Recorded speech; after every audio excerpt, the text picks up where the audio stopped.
はい、今日の動画なんですけども、今週末は子供が外泊するということで、私は猫と2人ぼっちなんですけど、どちらかというと猫を連れてってほしかったなっていう思いがあるんですけども、普段子供がいたらできないことをちょっと今日やってしまおうかなと思ってこの動画を撮っています。で、内容としてはエアツールなんですけど、これホースリールっていう名前のホースリールなんですけど、Amazon あるあるだと思うんですけど、写真のイメージと実際に来た時の印象が全然違うみたいなのってよくあるじゃないですか。結構でかくて、リモコンがこれなんですけど、このホースリールはもう結構前に買ってずっと放置しっぱなしだったんですけど、何のために買ったかっていうと、車の中の掃除をエアツール使って、ダスターの感じでガーッとゴミを吹き飛ばして掃除をしたいなと思った時に、毎回こういうホースを引き回すのめんどくさいんで、家の外にシ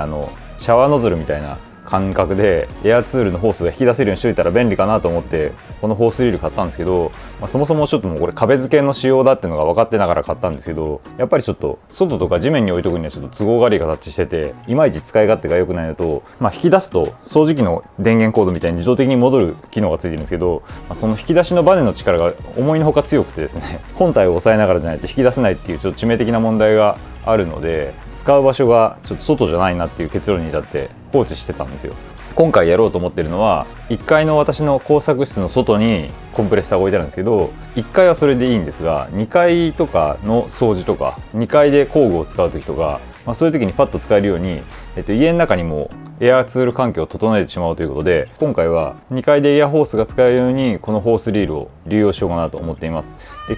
はいたまに出てくる猫なんですけど、うるさい、ちょっと静かにして。今回やろうと思ってる方法は後で写真は撮りますけれども、1階の私の工作室の外に置いてあるコンプレッサーから雨どい沿いにエアホースをずっと上に持ち上げて、雨どいのすぐそばにある軒下の換気口の一部に穴を開けて、軒下の換気口の一部の穴からこのエアホースを下に垂らしてコンプレッサーにつなぐと。ホースリール自体はどこを引きますかっていうと、あんまりコネクターとかホースが家の中をうろうろしてるのは嫌なので、今回屋根裏の点検口から顔を出した時に屋根裏にこのホースリールがいる感じにして、点検口さえ開ければパッと部屋の中にエアホースが引き出せるっていう環境にしてしまおうかなとちょっと思っています。このホースリールを、垂直に引き上げて、軒下の換気口から屋根裏に入れると。屋根裏の中でこのホースとこのホースリールを接続して、ホースリール自体は屋根裏にいてもらうという感じにしようかなと思っています。で、一番の課題は2階にある軒下の換気口にこのホースリール用の穴を開けなきゃいけないんですけど、やっぱりちょっと外側から2階分の高さをはしごでアクセスするっていうのは自分一人だと危険だなと思うので、今回屋根裏の中にちょっと忍び込んで、屋根裏の内側から外に向かってドリルでちょっと穴を開けて、このホースリールの出せるだけの穴を開口しようかなと思ってます。で、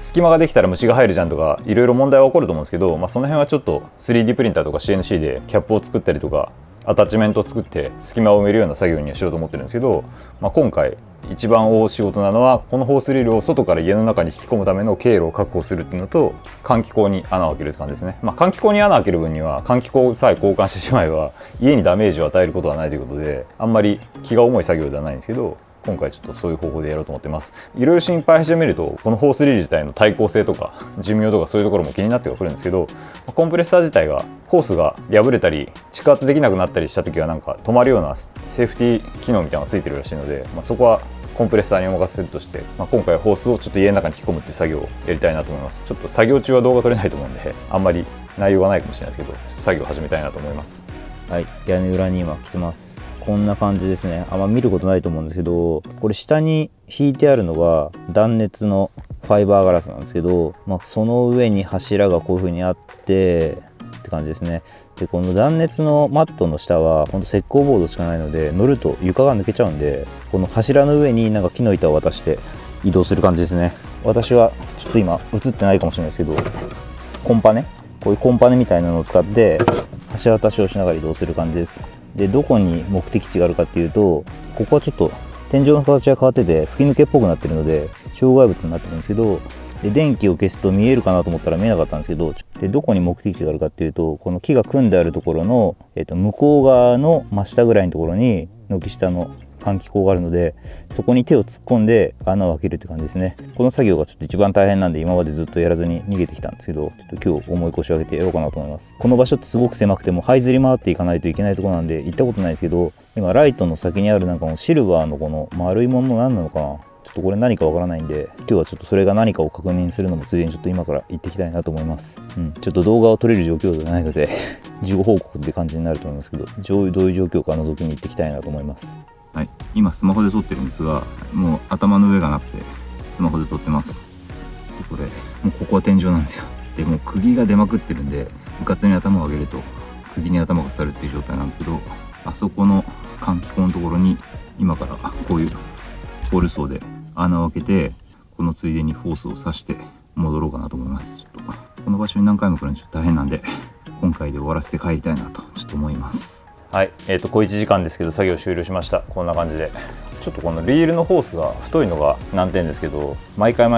家の中をホースを引き回すよりは点検口からシュッと引き出して使える方が便利かなと思って今回はこれにしましたけど、一応使えるようになりました。で、作業工程の中でちょっと大変だったのは、やっぱり軒下の換気口に穴を開けるのが一番大変で、手は入るんですけどドリルが入らなくて、バッテリー外したりビット外したりみたいな、結構バラバラにして通した後にまた手の届かないところで組み立ててみたいな作業をして穴を開けたないんですけど、初めにドリルをかました瞬間にバリってちょっと割れちゃったので、10年20年経ってる樹脂っていうのはもう全然穴が開けれるレベルの状態じゃなかったっていう感じですね。なので計画的に綺麗に穴を開けて 3D プリンターで蓋しようとかって思ったんですけど、もうパキッと割れたので、割れた隙間からホースを通して終わらせてしまいました。ホースの長さ的にはどれぐらいかな、一応今回 20m のは買ったんですけど、10m から 15m ぐらいだったら足りるんじゃないかなっていう感じの距離でしたね。もう今このホースつないで、レギュレーターはもう通ってないので、コンプレッサーから出てくる1メガぐらいの圧力がずっとかかってるような感じなんですけど、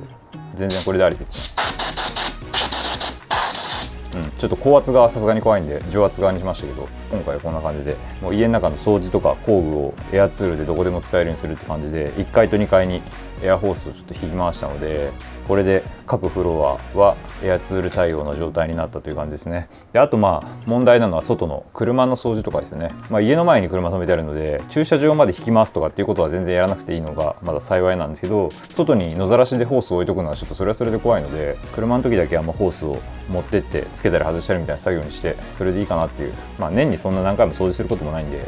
車の掃除に関しては使う時だけホースを持ってってカプラーのとこで接続したり抜いたりみたいな感じでいいかなっていう感じです。はい、ということで今回は何の面白みもない感じですけど、エアホースを2階の屋根裏から2階のフロアにちょっと引き回したって感じでした。